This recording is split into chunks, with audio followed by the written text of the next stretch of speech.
illegal. Fucking animals is. Which is why they try and make it a more accepted thing. The zoophile acceptance movement. That'll never be a thing. I don't think so either, but they're very open about it. The reason we even got here is because someone asked what was the worst platform, and I said Twitter because of things like this.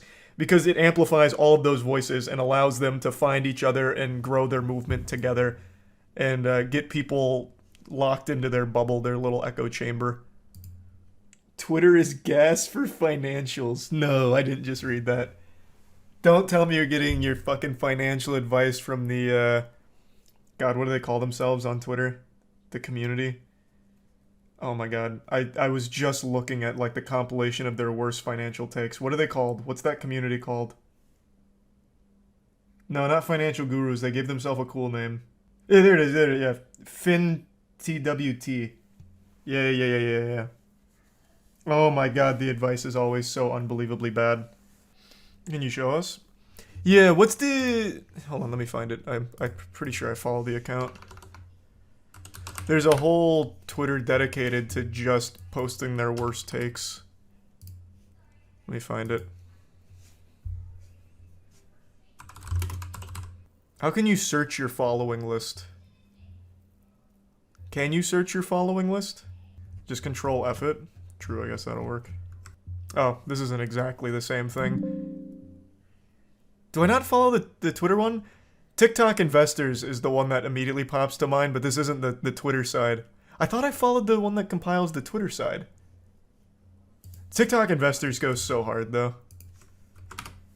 Fair amount of bones. And I just, I called my brothers in finance. I'm like, put all of this in Billabong. Yeah, my dad's been a little bit skeptical of my kind of stock instincts as well. What's your portfolio right now? Well, so he wants me to do like more blue chip TikTok stocks. financial advice goes so hard. With some of my portfolio on some, more fast rising companies that aren't as well established. But to me, it's like, Dad, that's all just verbiage. You know what I mean? Talk to me real. Talk to me like a man to man. You know what I mean? Yeah. So when I come at him, I just go, Dad, pokey. Yeah. Do you love it? Does everyone love it? Yeah. Who's got the best pokey on the mainland? Bear Flag. Let's invest in them. Yeah. They're not a publicly traded company, which is crazy. Dude. Because what's their market cap? $3 billion. They got 3 stores. Yeah. Yeah. They're probably doing $1 billion each. Dude, their IPO is going to be off the charts. It's going to be huge. Yeah. Yeah. And then That's initial public What offer. the fuck is we're this sitting shit? on that. We're waiting. Financial So then we go, podcasts. okay, Pokey Shack. That's a publicly traded company. Yeah. That's when we can invest. My grandma gave me like, a fair amount of bones. It's so good. So there's a massive community on TikTok, and they're all like 15 or 16, that are like, here's how you make $1 million quickly. And half of the advice, I swear to God, half of it comes from here. You need to own apartment complexes. How do you get started on this? Call up any of these buildings and start making an offer. And here's how you lowball them into making an offer to own this as a landlord. It's so dumb. It's so fucking dumb. Yeah, there's some drop shipping, but a lot of it, I swear to God, is about being a landlord.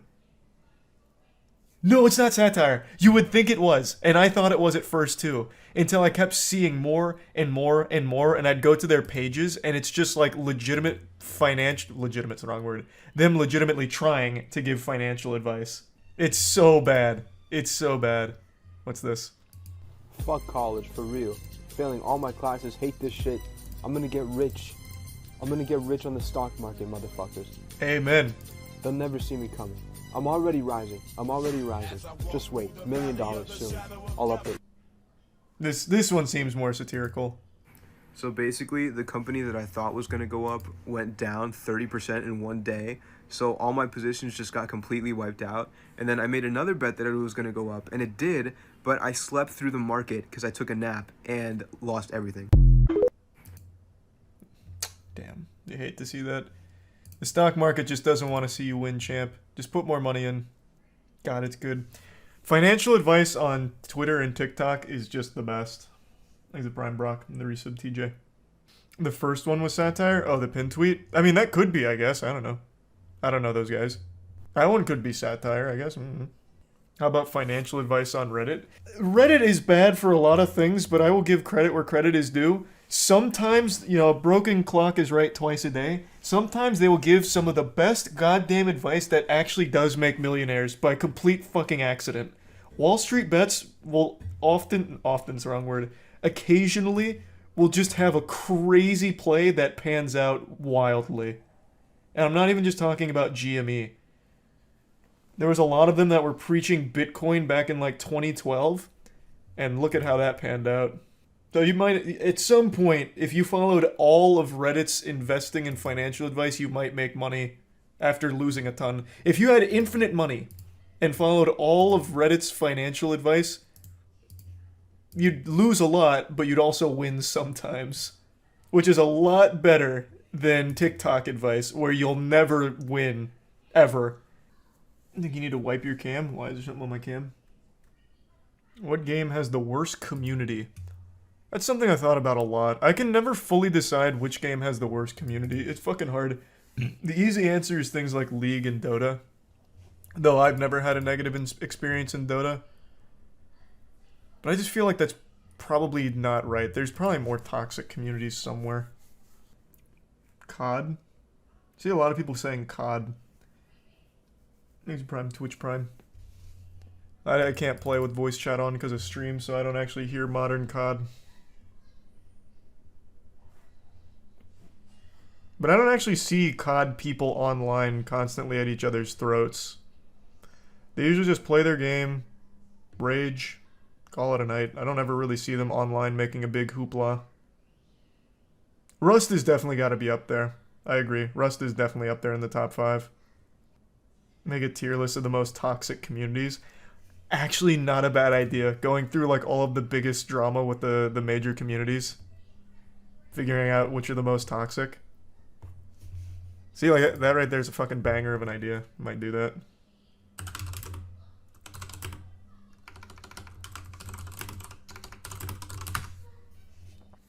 I think it's the Prime Linux. I wanted to do a tier list for conspiracy theories, but they're just too many. Like, that's just such a large tier list encompassing so many different things. I don't know. I don't know if that one would actually be fun. Off topic, but I fucking hate that pedophiles use the acronym MAP, because MAP also stands for Multi-Animator Project, which is a thing a lot of kids engage with. Like my siblings are really involved. Having the same acronym increases the chances of kids coming across pedo content. I've never heard the term Multi-Animator Project, but you did just remind me of something.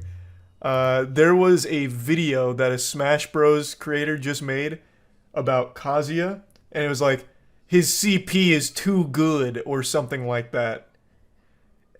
And obviously it started making the rounds on Twitter, because CP is a pretty common acronym, or pretty common for child porn, but it's also pretty common in games too. Like, for example, channel points on Twitch. When people used to abbreviate it, it'd be, I have like 200 CP. It's like, damn, that fucking sucks. Like, that's a terrible acronym. Like, that looks awful.